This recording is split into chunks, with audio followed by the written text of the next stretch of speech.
Kiongozi kama Gwajima, unajua kuna jambo moja. Gwajima ni kiongozi mkubwa ndani ya chama. Ni mneki. Kwa hiyo yuko kwenye ngazi kubwa sana ya maamuzi ndani ya chama. Sasa kwenye utaratibu wa chama chetu, hata kama unapochukua fomu ya kuomba uteuzi katika vyombo vya dola ndani ya chama, kuna maelekezo ambayo kimsingi ni kama kiapo kwamba nitakuwa mwaminifu kwa chama, lakini pia sitatoa maoni kinyume na sera za chama nje ya mikutano halali ya chama.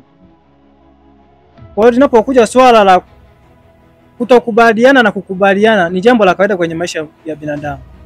Kuna mtu anaweza kawa na jambo lake wewe ukaona hili halifai kibinadamu.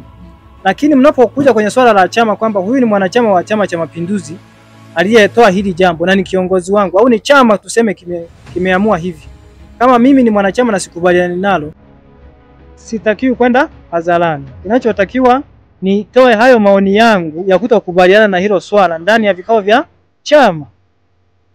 Kwa hiyo naweza nikasema kwamba kwa viongozi kama Gwajima, pengine aliitiwa au pengine alikuwa na maana nzuri, siwezi kujaji sana, lakini ni kwa ushauri wangu kwa viongozi wengine wa Chama cha Mapinduzi au wanachama wengine wa Chama cha Mapinduzi, inapotokea swala ambalo ni la kisera pengine au ni changamoto ambayo ni ya kitaifa, lakini una uwezo wa kuisemea kwenye vikao vya chama, njia bora ni kuisemea kwenye vikao vya chama.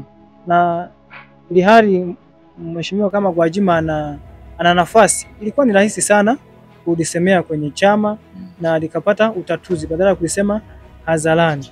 Kwa hiyo kwenye mambo ya namna hiyo, chama kina utaratibu wake wa kuyatatua badala ya kuyasema hadharani, ambayo yanaweka taswira mbaya.